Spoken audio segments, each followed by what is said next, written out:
Resume hari pertama PKKMB Universitas Lampung 2022 yang dibawakan oleh Bapak Yusrin SIK. Di sini beliau menjelaskan bahwa di tahun 2022 kurang lebih 15 kasus mengenai kesusilaan telah ditangani oleh Polri, yang mana kasus itu berkaitan dengan penyebarluasan foto atau video yang tidak senonoh, yang mana hal itu dapat diklasifikasikan menjadi kasus pornografi.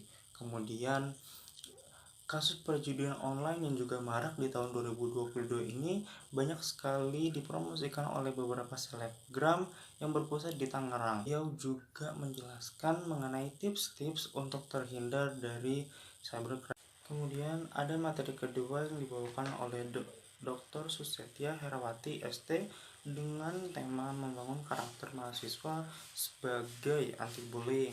Di sini Ibu Susetya juga menjelaskan poin-poin mengenai apa saja yang bisa dilakukan untuk mahasiswa agar kita menjadi anti bullying. Yang pertama, kita harus inovatif. Sifat inovasi itu dilakukan dari ilmu pengetahuan yang kita dapat atas perwujudan dari kreativitas. Kemudian beliau juga memberikan saran bahwa anak muda atau generasi muda harus bisa memberikan dampak yang besar. Beliau juga menjelaskan generasi muda itu memberikan dampak yang besar apabila mereka terdidik dan menjadi harapan bukan hanya untuk pemerintah tetapi juga masyarakat, terutama untuk keluarga. Kemudian beliau juga menjelaskan bahwa partisipasi kita atas ilmu yang kita dapatkan itu bisa kita aplikasikan pada bidang sosial, ekonomi, maupun pemerintahan. Kemudian beliau juga menyarankan untuk kita mengembangkan nilai budaya yang relevan, dan juga kita tidak boleh melupakan nilai budaya itu karena seiringnya waktu nilai budaya itu semakin melemah. Kemudian kita juga dituntut untuk menjadi man of analysis, yang mana sebagai mahasiswa kita juga harus menjadi solusi bagi lingkungan sekitar. Dan kemudian materi ketiga di PKKMB Universitas Lampung 2022 di hari pertama yang dibawakan oleh Kiai Haji Said Akil Siroj dengan tema penguatan karakter mahasiswa dari sisi agama. Di sini beliau juga menjelaskan tentang perbedaan apa saja yang terdapat di masyarakat Arab dan masyarakat Indonesia. Kemudian beliau juga memberikan kesimpulan bahwa Indonesia ini merupakan negara yang beragam, bukan negara yang agamis, dikarenakan Indonesia ini memiliki banyak sekali penduduk yang beragama berbeda-beda dan beragam.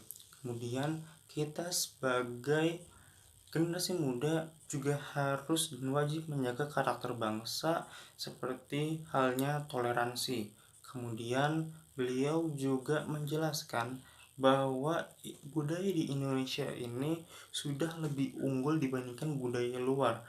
Hanya saja manusianya yang belum unggul dibandingkan manusia yang luar. Kemudian beliau juga menjelaskan bahwa banyak sekali pemuka-pemuka agama di luar sana, di luar Indonesia, yang sangat kagum dengan Indonesia dikarenakan warga-warga Indonesia bisa menggabungkan antara sila ketuhanan dan juga sila keadilan sosial. Lanjut ke di hari kedua, yaitu materi pertama yang disampaikan oleh Prof. Dr. Herendi SAMS yang berjudul Merdeka Belajar Kampus Merdeka. Beliau menjelaskan bahwa visi Indonesia 2045 merupakan berdaulat, maju, adil, dan makmur. Pilar visi Indonesia 2045 merupakan pembangunan manusia, pembangunan ekonomi berkelanjutan, pemantapan ketahanan nasional. Kemudian beliau juga menyebutkan bahwa dasar menuju megatrend dunia adalah Pancasila, dan profil pelajar Pancasila merupakan benar kritis, kemandirian, kreatif, gotong royong, kebenekaan global, dan berhak mulia. Beliau juga menjelaskan bahwa dasar hukum Merdeka Belajar Kampus Merdeka merupakan pembukaan program studi baru, perguruan tinggi, badan hukum, dan hak belajar 3 semester di luar program studi. Kemudian di hari kedua dengan materi kedua yang disampaikan oleh Prof. Dr. Asep Sukara SKT MKes dengan judul materi kesadaran lingkungan hidup, manajemen risiko dan kampus sehat. Beliau menjelaskan bahwa permasalahan lingkungan hidup terbagi menjadi 3, yaitu lingkungan alam, lingkungan buatan, dan lingkungan sosial. Beliau juga menyebutkan bahwa pengelolaan lingkungan hidup menjaga kelestarian bumi dapat dimulai dengan 3R, yaitu reuse, reduce, recycle. Dan bukan hanya itu, beliau juga menyebutkan bahwa Unila menggunakan upaya kampus sehat dengan zero tolerance area, parkir terpadu, dan pembatasan penggunaan kendaraan bermotor. juga menggunakan pengelolaan sampah, pengelolaan sumber air, arboretum, dan anggrek. Dan Unila juga menduduki peringkat 15 di UI Green Metric dan dari 101 universitas. Selanjutnya materi ketiga di hari kedua yang berjudul Etika Norma dan Kehidupan Kampus yang disampaikan oleh Prof. Dr. Yulianto MSI. Beliau menjelaskan bahwa mahasiswa adalah sosok penerus langkah sukses di masa depan dan juga penerus cita-cita bangsa. Beliau juga menyebutkan bahwa untuk menjadi mahasiswa di era sekarang butuh mahasiswa yang harus berpikir positif dan harus berpikir kritis atas apa yang dilakukannya atau atas apa yang dikerjakannya. Kemudian beliau juga menyebutkan bahwa ada 10 karakteristik yang harus dimiliki oleh mahasiswa yang ideal seperti rajin belajar, memiliki orientasi yang jelas, dan kreatif. Selanjutnya, di hari kedua materi keempat tentang perguruan tinggi di era revolusi industri 4.0 dan kehidupan kampus pada masa pandemi yang disampaikan oleh Prof. Soeharto PhD, beliau menjelaskan bahwa perkembangan teknologi itu bisa dilihat dari adanya perkembangan komputer. Kemudian teknologi itu tidak bisa ditinggal dari SDM yang juga akan semakin unggul. Kemudian di Unila ini juga ada ICT Staging, Digital Connectivity, Digital Infrastructure, Integrated Application. Kemudian tantangan di dunia perkuliahan selama COVID-19 itu ada pencegahan dan pemutusan rantai penularan COVID yang tidak mudah. Kemudian berkelanjutannya kembali pembelajaran secara virtual dan perkembangan kreativitas dan jaringan TK harus juga mendukung kinerja dan proses belajar mengajar. Materi pertama di hari ketiga ini yang dibawakan oleh Dr. Insinyur Helmi Fitriawan yang berjudul Pembelajaran di Perguruan Tinggi di Era Industri 4.0 dan Plagiarisme. Beliau menyebutkan 6 skill yang harus dimiliki mahasiswa untuk menghadapi industri 4.0 seperti think critically, komunikasi, kerjasama, develop creativity, connectivity, berbudaya. Dan beliau juga menyebutkan literasi yang harus kita punya untuk menghadapi era 4.0 seperti literasi data, literasi teknologi, literasi manusia yang harus dibarengi dengan keterampilan memimpin dan berkomunikasi. Kemudian beliau juga menyebutkan 7 skill yang harus kita punya untuk menghadapi di era 4.0 seperti curiosity, entrepreneurship, agility dan adaptability, critical thinking dan problem solving, effective oral and written communication, collaboration across network and leading by influence, dan accessing and analyzing information. Kemudian untuk materi kedua yang disampaikan oleh Bapak Dr. Muhammad Irsyad STMT tentang sistem perkuliahan dan peraturan akademik, beliau menjelaskan bahwa pelaksanaan kurikulum selama perkuliahan itu meliputi mata kuliah, perkuliahan maupun teori dan praktik, kemudian bimbingan. Beliau juga menjelaskan bahwa jumlah SKS yang harus diambil selama 8 semester oleh strata 1 minimal adalah 144 SKS dan juga maksimal merupakan 160 SKS. Dan juga untuk satu SKS-nya kita membutuhkan 50 menit untuk pembelajaran tatap muka, 60 menit pembelajaran akademik terstruktur, dan 60 menit pembelajaran akademik mandiri. Jika ditotalkan, untuk mendapatkan 20 SKS kita membutuhkan 3.400 menit.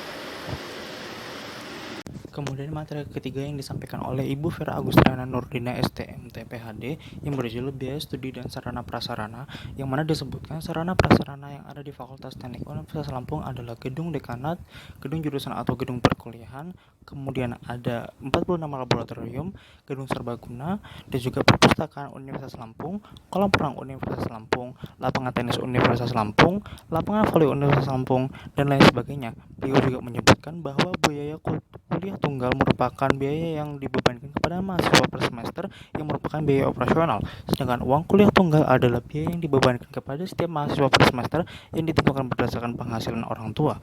Kemudian beliau menyebutkan bahwa peringanan UKT itu dibagi menjadi 3, yaitu peringanan 50%, pengurangan 100%, atau pembebasan UKT. Selanjutnya, di hari ketiga dan materi keempat, hak dan kewajiban mahasiswa, kompetisi dan beasiswa yang disampaikan oleh Dr. Ageng Satno Rebelianto STMT, beliau menjelaskan bahwa ruang lingkup peraturan Rektor Universitas Lampung nomor 25 tahun 2020 meliputi hak, kewajiban, larangan, Komisi Disiplin Mahasiswa, dan tata cara pemberian sanksi. Beliau juga menjelaskan bahwa ada beberapa jenis-jenis kompetisi yang diselenggarakan oleh Pusat Prestasi Nasional yang dapat diikuti mahasiswa, seperti kompetisi mahasiswa nasional bidang ilmu bisnis, manajemen dan keuangan, kontes robot Indonesia, Satria Data, pemilihan mahasiswa berprestasi, serta beliau juga menjelaskan beberapa beasiswa yang dapat dipilih oleh anak mahasiswa di jenjang dikti. 1. Beasiswa Bank Indonesia yang dikhususkan untuk mahasiswa teknik informatika, kemudian beasiswa KIPK dan bidik misi, lalu beasiswa unggulan, dan lain-lainnya. Kemudian di hari keempat atau di hari terakhir PKKMB Unila 2022, saya mendapatkan materi dari Bapak Syamsuddin Rizal dan Bapak Yogi STMT mengenai pengenalan program studi teknik geofisika, yang mana saya mendapatkan informasi bahwa teknik geofisika itu masih berada di rumpun FMIPA pada tahun 1998 dan sudah menjadi prodi pada tahun 2007 dan mendapatkan akreditasi A pada tahun 2017. Bapak Yogi juga menjelaskan bahwa 3 profil lulusan teknik geofisika itu bekerja menjadi ahli geofisika, tenaga analis, dan staf teknik, dan sudah menjalin kerjasama dengan banyak universitas seperti Universitas Lambung Makurat, Universitas Jambi, Universitas Semula Warman, dan juga PT SAI Group. Dan juga untuk lulusan teknik geofisika ini juga berpeluang bekerja di Pertamina, Elnusa, ESDM, dan lain sebagainya. Dan pada hari itu kami juga mendapatkan informasi tentang apa saja yang ada di dalam Hima Tegibona seperti ketua, bendahara umum, sekretaris, dan juga visi misinya.